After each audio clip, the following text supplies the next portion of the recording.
Hello, I'm Marc, Sumner, host of the Channel Chat podcast show, and today I have the pleasure of John Pagliuca, the CEO of Enable, I was going to say in the studio, John, but we're actually in the front of the Intercontinental Hotel in Berlin at Empower. How are we doing? Great, we're coming at you live from Empower, so we're pretty excited. We're on I'll call it day 3 actually. We started off with our elite and super elites, where we talk a little bit more to our customers that are in that kind of category, and then we had day 1 yesterday, which was great energy, and we're in the home stretch here, Mark. So we're coming up on day 3 and finishing strong. Yeah, you must be quite exhausted because you've been doing loads of interviews. You've been on stage. Are you tired? Honestly, you know what? I get tons of energy from this community and from these MSP partners.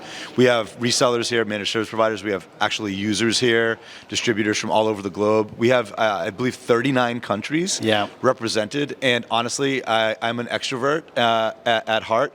And getting all these folks in from across the globe, feeling their energy, getting their questions, listening to their stories, their own bespoke stories, it's magical. And yeah, look, I've been burning a lot of calories, getting a lot of steps in, but the energy I've been receiving back from the groups, either one-on-one or on a bigger basis, has been fantastic. So that's been feeding me. I can rest when I get on the plane. Let's talk about the event itself. You mentioned there 39 countries, loads of partners across the globe.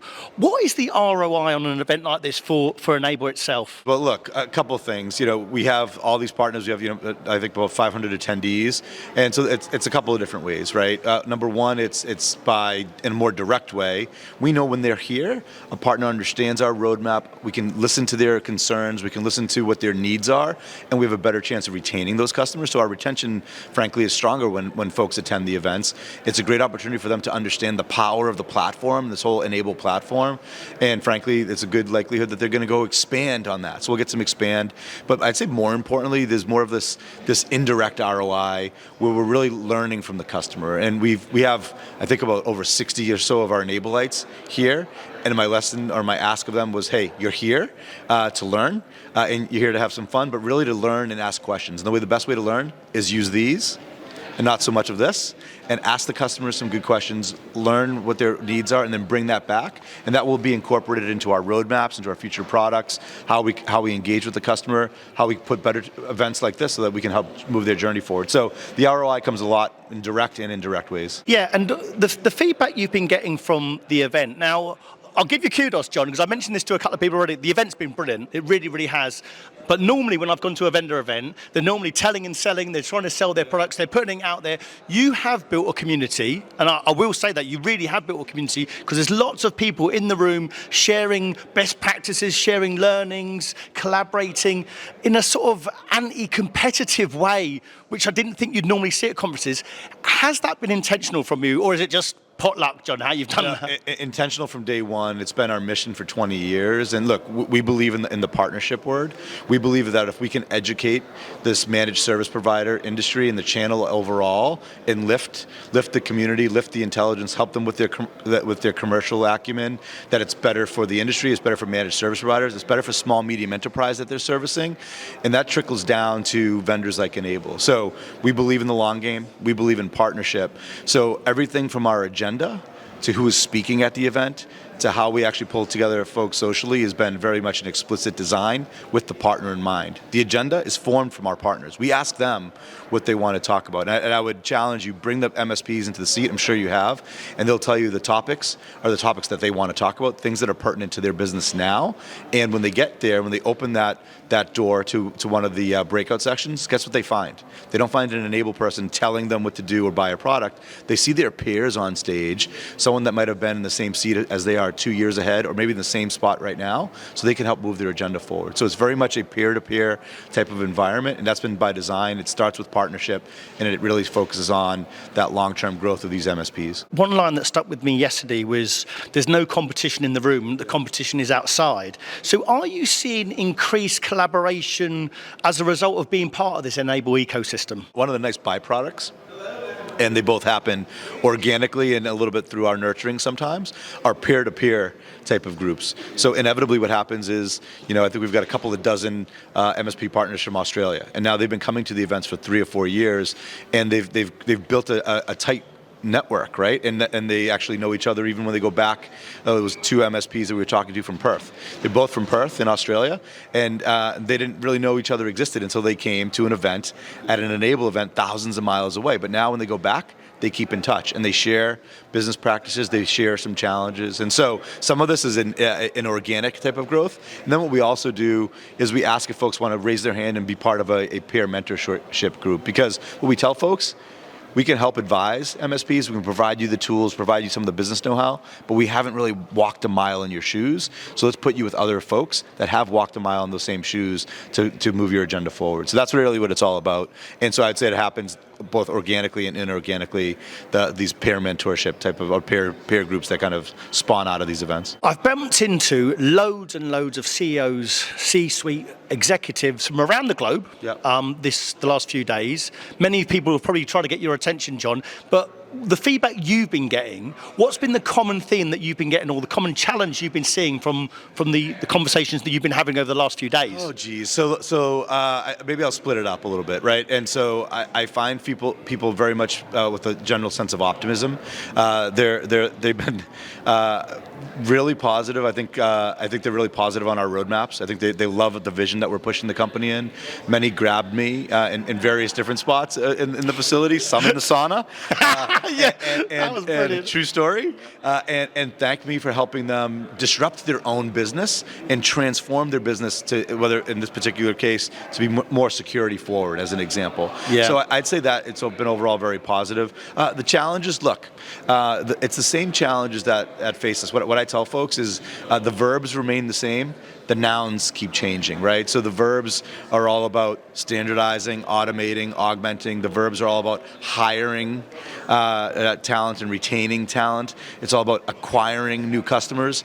Those are the verbs that have been the biggest challenge points for the industry. The nouns are, a server in the closet versus something now that's in the cloud. It's now AI. So the nouns have kind of changed, but those verbs remain the same. So I'd say the biggest thing is to help these MSPs, automate their process so they can be more efficient, so they can go to maybe more of the human elements, training their teams, retaining their teams, and acquiring new customers. And if we can do that, they'll be successful. David Weeks said yesterday on the main stage, that selling software isn't going to be good enough now in today's market. How are Enable and yourself evolving to support partners that are offering more value-added services in the market? It's all about the MSP's customers' outcome. So what is the outcome that a small, medium business needs? And so when I was up on stage, I was talking about, yes, while your customers want to be secure, what they're really asking for is business resiliency.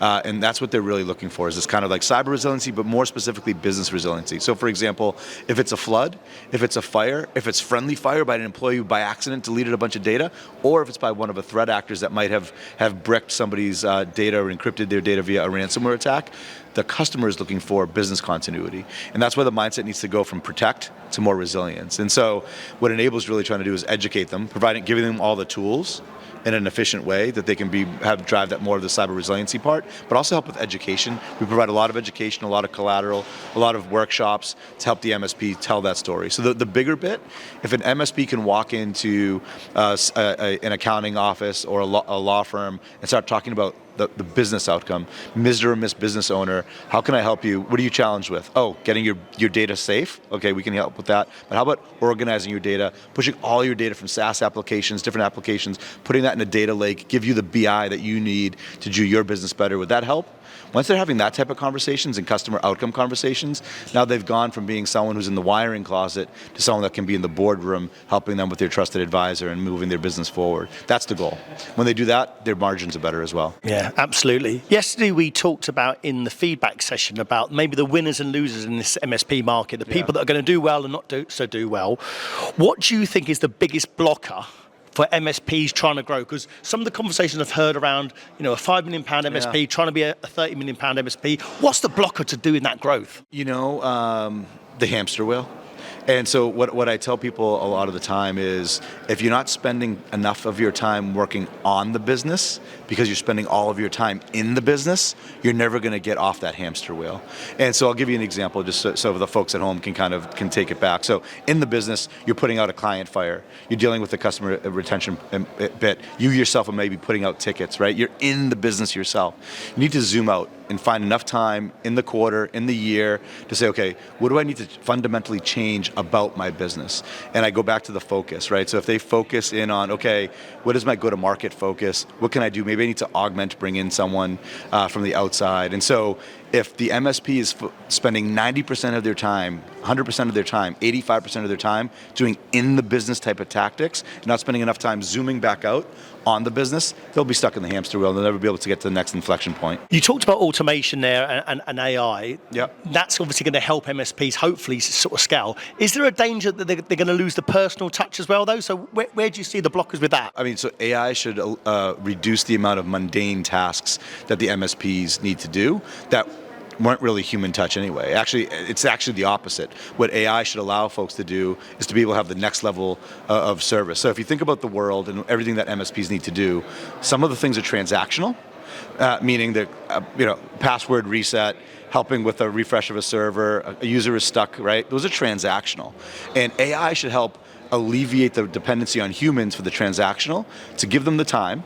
Those who choose to do it, right? You can go back on your couch or watch a football game, or if you choose to say, okay, now I have all this time because the transactions have been handled by AI. Now let me think about the strategic initiatives that I can do. Help the customer with their compliance needs. Help the customer with their business information needs. Help the customer as more of a trusted advisor. So AI should help take the pressure off all the transactional work and allow the workforce and the MSP to focus more on the strategic work. John, obviously we're coming to the end of the event by tomorrow. How much does the feedback you get from events like this shape Enable's focus in the next 12 months? Major. We have, I think, actually almost every one of our product managers here.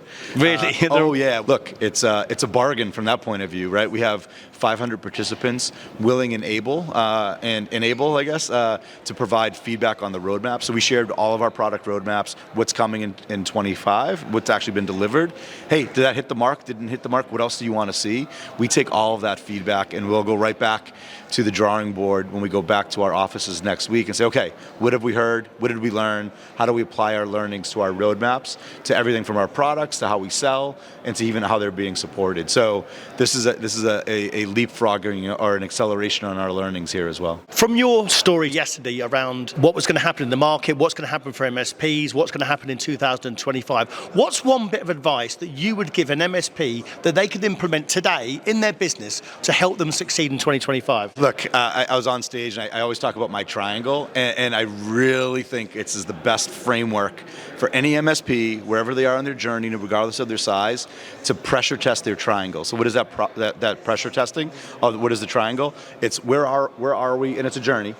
Where are we with the standardization part of the triangle, the automation part of the triangle, and the augmentation part of the triangle. And I'll click into there. On the standardization, have you standardized on what you're going to market with? Are you standardizing on my processes? Are you standardizing on pricing and packaging? Are you standardizing on maybe a actually end customer or a vertical? Make those decisions. Once you do that, then you can automate based on the standardized things that you did, and then you can decide if you need to augment using a shop to help you with XDR, MDR, security experts, incident response, whatever that might be. But every MSP, they need to work on their triangle. And once they do it, guess what, you know what they need to do?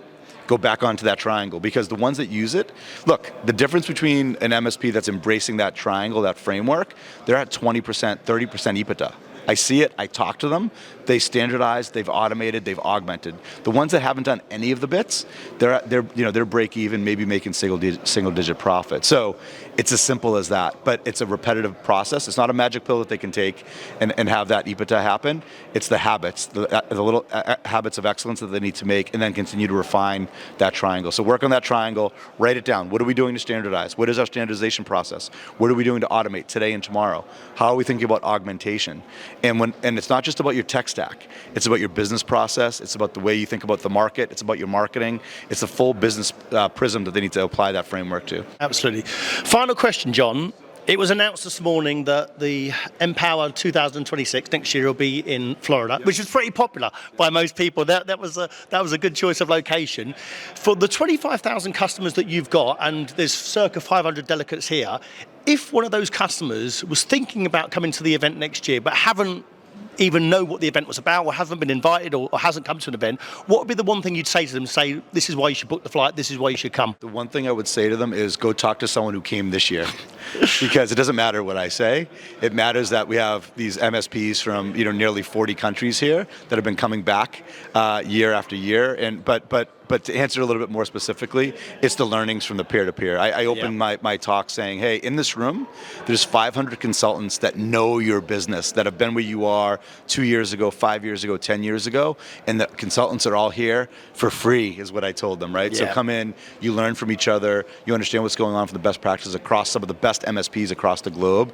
And yes, Enable's here to help shepherd, Enable's help here to moderate and facilitate, but the magic here, that's different than all the other events, this is not a walk the floor and talk to vendors or get the vendor talks. It's listening to your peers, understanding what their journey is, and how you can achieve your goal by doing that. So that's what it's about. But the biggest thing is, go ask an MSP that was here. John, you've been a great guest. Thanks so much for your time.